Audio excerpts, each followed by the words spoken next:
outono chegou e com ele alguns problemas de saúde se tornam mais frequentes, né?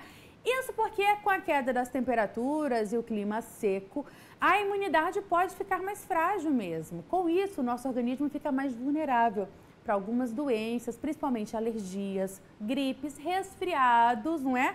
E as crianças acabam sendo as mais prejudicadas. Sobre os cuidados redobrados com a saúde nessa época do ano, eu vou conversar a partir de agora com a pediatra Juliana Okuyama. Minha xará, bom dia, doutora, tudo bem? Bem-vinda ao Edição Manhã. Bom dia a todos. Eu mesma fui acometida aqui, ó, a voz está meio esquisita, né? Não são só as crianças, né, doutora? Detalhe. Não. Mas elas acabam sendo ali essa é a faixa etária que acaba ficando mais prejudicadinha por conta dessa baixa na temperatura, e chove, e não chove, calor e frio, elas acabam sendo ali um grupo bem prejudicado nesse momento, nessa época, doutora? Então, a faixa etária mais acometida pelas patologias respiratórias é a inferior a 4 anos de idade, né? Isso por conta de toda a fisiologia, né, da criança menor.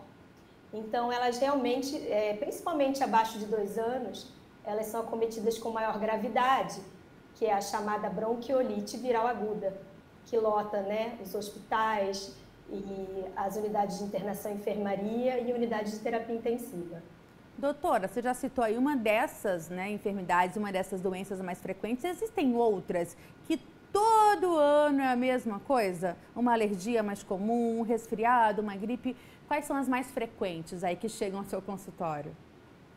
Então, as patologias mais frequentes do outono e inverno são as patologias respiratórias. É comum, todo ano, é frequente, né, um aumento no número de casos respiratórios, né, no outono e inverno. Então, todo pediatra está acostumado, nessa época do ano, a ter um aumento no número de casos respiratórios. Doutora, esse ano teve uma antecipação dessa conhecida, né, sazonalidade pediátrica já em fevereiro, é isso mesmo? E o que justificou isso? Pleno verãozão? Isso. Bom, na verdade, esse fenômeno ocorreu no hemisfério norte também, nos Estados Unidos, Canadá, Europa. Nós, fazendo parte do mesmo ecossistema do planeta, nós seguimos essa tendência de antecipação da sazonalidade que ocorreu no hemisfério norte. Alguns estudos estão sendo feitos para que haja uma explicação para que isso tenha acontecido. No momento ainda não temos conclusões a respeito dessa antecipação.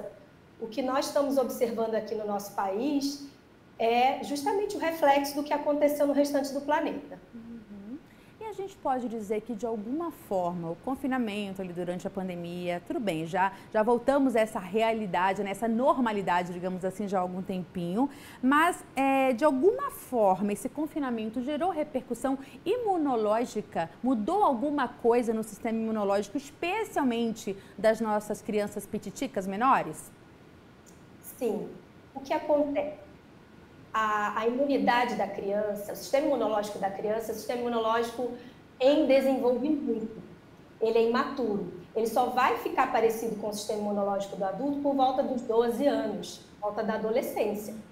Para que esse desenvolvimento aconteça, principalmente a memória imunológica, que faz parte da resposta imune adaptativa, a criança precisa de exposição a antígenos, coisa que não aconteceu durante o confinamento. Portanto, as crianças menores de 4 anos que durante a pandemia não foram expostas aos antígenos, seja ela a proteína S de sujeira, que a gente tanto fala, que é importante, além dos vírus, dos próprios micro-organismos presentes na natureza, elas tiveram prejuízo, sim, da sua memória imunológica. Então, o que a gente encontra hoje é uma população suscetível, abaixo de 4 anos, uma recirculação de vírus antigos, não é nenhum vírus novo, encontrando, então, uma população suscetível. E essa combinação é o que a gente está vendo no aumento do número de atendimentos e no número de internações. Perfeito, doutora. Exatamente a geração aí que nasce durante a pandemia, que tinha acabado de nascer, então acabou sendo prejudicada com isso também. Agora, a gente acaba confundindo muito os sintomas das principais síndromes e doenças, né? Por exemplo, um resfriado e uma gripe, É tudo a mesma coisa ou não tem diferença? Os cuidados são diferentes? Como que os pais podem identificar isso? Até mesmo para, no primeiro espirro ali, não já levar essa criança, por exemplo, às unidades de saúde, que às vezes pode até não ser a melhor saída, né, doutora? Me corrija se eu estiver errada. Como que os pais devem proceder nesse momento? Identificando o que é o quê e quando, de fato, precisa, de fato, de um atendimento especializado. Bom, a diferença de resfriado e gripe, ela é conceitual. De uma forma geral, a gripe, né, que a gente chama de síndrome gripal, ela contém a febre. E o resfriado comum nem sempre, tá? Mas os sintomas são comuns às duas patologias. São tosse, coriza, congestão nasal, febre, dor no corpo, dor de cabeça. São sintomas bem frequentes, tanto no resfriado quanto na gripe. Lembrando, então, essa diferença conceitual. Do ponto de vista prático, o tratamento é o mesmo das patologias respiratórias virais. O vírus, ele não tem um tratamento específico para ele, assim como as bactérias. As bactérias a gente trata com antibiótico, o vírus não. O vírus não tem um tratamento específico. Quem vai combater o vírus é o nosso próprio organismo, o organismo das crianças. Então, o que a gente tem que fazer para ajudá-las a passar por essa situação? Suporte. O que é suporte? Controle da febre, caso elas estejam prostradas, amuadas, caidinhas, a gente pode medicar para a febre, lembrando que a febre faz parte da defesa da criança, então a gente não precisa ter medo de febre, tá? Se a gente tiver um tempinho, a gente conversa sobre convulsão febril, que é o maior pavor das famílias, que a gente precisa desmitificar também isso aí. Hidratação é fundamental. A criança doente, ela não come, a gente sabe que elas não comem. E é um motivo de desespero para as famílias. Não precisa ser. O que a gente tem que focar é na hidratação. Então, água, chá, suco, leite, melão, melancia, frutos que têm bastante água, tá certo? Seio materno salva muito quando eles estão doentes. E é um alimento extremamente completo e rico, ao contrário do que as pessoas pensam. Lavagem nasal é fundamental para o tratamento da tosse e do desconforto da obstrução nasal, principalmente nos menores. Crianças abaixo de 6 meses, elas não sabem respirar pela boca. Então, se elas tiverem uma obstrução nasal significativa, elas vão ter um desconforto respiratório significativo. Perfeito, doutora. E prevenção?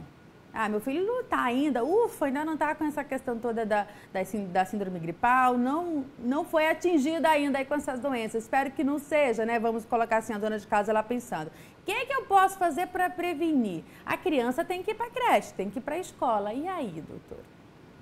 Bom, o melhor jeito de prevenir é priorizar atividades ao ar livre, ambientes arejados nas escolas e creches, higienização adequada dos objetos de uso comum entre as crianças. Veja, a transmissão do vírus é através de gotículas. Estão me ouvindo? Estou te ouvindo. Tá, é que deu uma travada aqui. Desculpa.